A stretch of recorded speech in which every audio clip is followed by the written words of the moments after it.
नमस्कार, jewel trend में आपका स्वागत है। मैं हूं अशोक शुक्ला। आज मेरे साथ ज्वेलरी इंडस्ट्री के एक ऐसे दिग्गज हैं जिनका एसोसिएशन पूरे देश में है। जी हाँ, बात कर रहे हैं India Boolean and jewellers association के प्रेसिडेंट पृथ्वीराज कोठारी साहब मेरे साथ हैं। आज कोरोना काल के बाद इंडस्ट्री आपकी कैसे उठ खड़ी हुई है? देखिए, कोरोना काल के बाद में सब लोग को ऐसा होप था कि काफ़ी मुश्किलें आएगी, लोग सोना बेचने को निकलेंगे, कोई ख़रीदार नहीं रहेगा, सामने कंजम्पशन नहीं होंगे, शादियां भी आगे पोस्टपोन हो गई। तो इस तरह की काफ़ी वातावरण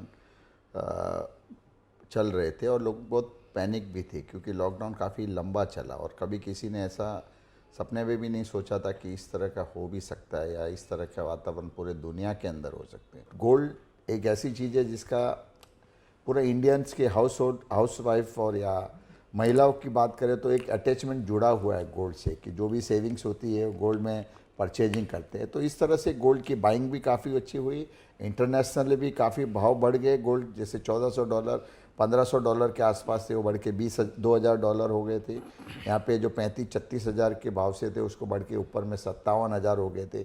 उस भाव पे भी बाइंग कॉन्स्टेंटली इंडिया में चालू थी।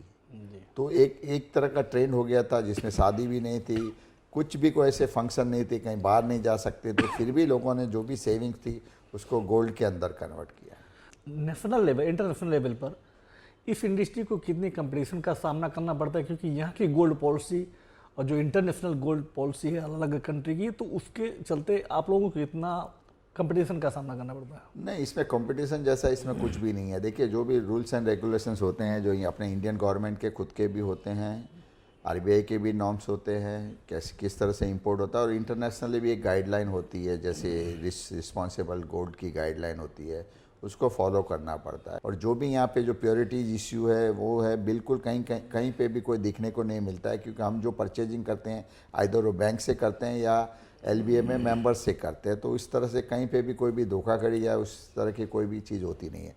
प्योरिटी को लेकर के आप लोगों का जो गाइडलाइन था पहले की हॉलमार्किंग सिस्टम कंपलसरी किया था, लेकिन अभी भी बहुत सारे ज्वेलर हैं जो हॉलमार्किंग, छोटे ज्वेलर की बात मैं कर रहा हूँ, हॉलमार्किंग नहीं करते हैं। तो ऐसे इनको मतलब क्या आपके पास कोई ऐसा रूल रेगुलेशन है कि सबको वन अम्ब्रेला के नीचे? तो अब हॉलमार्किंग सिस्टम इंट्रोड्यूस करने से क्या होगा, आपका बिजनेस होगा, ट्रस्ट होगा, और बड़ी दुकान और छोटी दुकान के बीच का जो गैप होगा वो कहीं हद तक ख़त्म हो जाएगा। अगर हॉलमार्किंग ज्वेलर्स छोटे ज्वेलर्स बेच रहा है या बड़े ज्वेलर्स बेचता है तो दोनों को प्राइस तो सेम रहना है और प्योरिटी भी सेम है, तो आदमी कहीं से भी खरीद सकता है। तो मेरे हिसाब से हॉलमार्किंग इस तरह का एक इंस्ट्रूमेंट है ताकि लोगों को विश्वास अपनी इंडस्ट्री के ऊपर काफ़ी ज़्यादा है और लोगों का काफ़ी ज़्यादा होना चाहिए। इतनी हजारों करोड़ टर्नओवर वाली कंपनी ज्वेलरी मार्केट है, लेकिन इसके लिए एक अलग से कोई वित्त मंत्रालय नहीं है, बल्कि अदर सेक्टर के लिए है। तो आप लोग काफ़ी दिन से डिमांड भी कर रहे थे, क्या कहना चाहेंगे सर? इतने नोटिफिकेशंस है, इतने हैं कि लोग काफ़ी हद तक समझ में नहीं पा रहे हैं और बहुत सी ऐसी गलत चीज़ भी हो जाती है। तो मैं यही कहता हूँ कि एक गोल्ड का बोर्ड होना चाहिए, ताकि जिसके अंतर्गत जितने भी एसोसिएशन है, सीआईआई है, फिकी है, जीजेपीसी, जो भी है, साथ में मिल के डिपार्टमेंट के साथ में डीएफए के साथ में बैठ के डीएफए उसको बनाना चाहिए। और हम लोग मांग कर रहे हैं कि एक गोल्ड बोर्ड होना चाहिए। 90% ज्वेलर ऐसे हैं जो फोर्थ फादर से उनका बिजनेस शुरू होता है।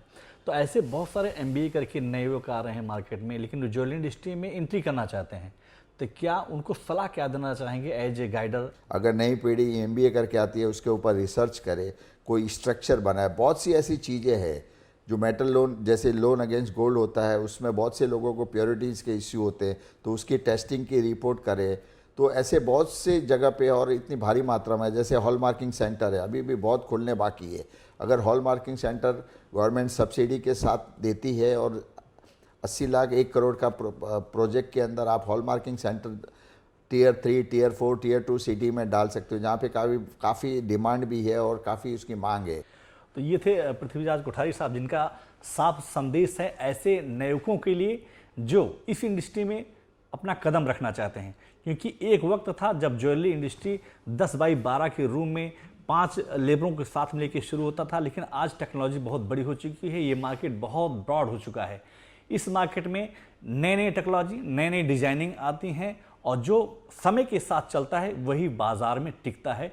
ऐसा सीधा मानना है पृथ्वीराज जी का। तो आप भी जो है इस इंडस्ट्री में एंट्री कीजिए और पूरी निष्ठा और ईमानदारी के साथ आप जो भी बिजनेस करते हैं उसमें सफलता आपके कदम चूमती है।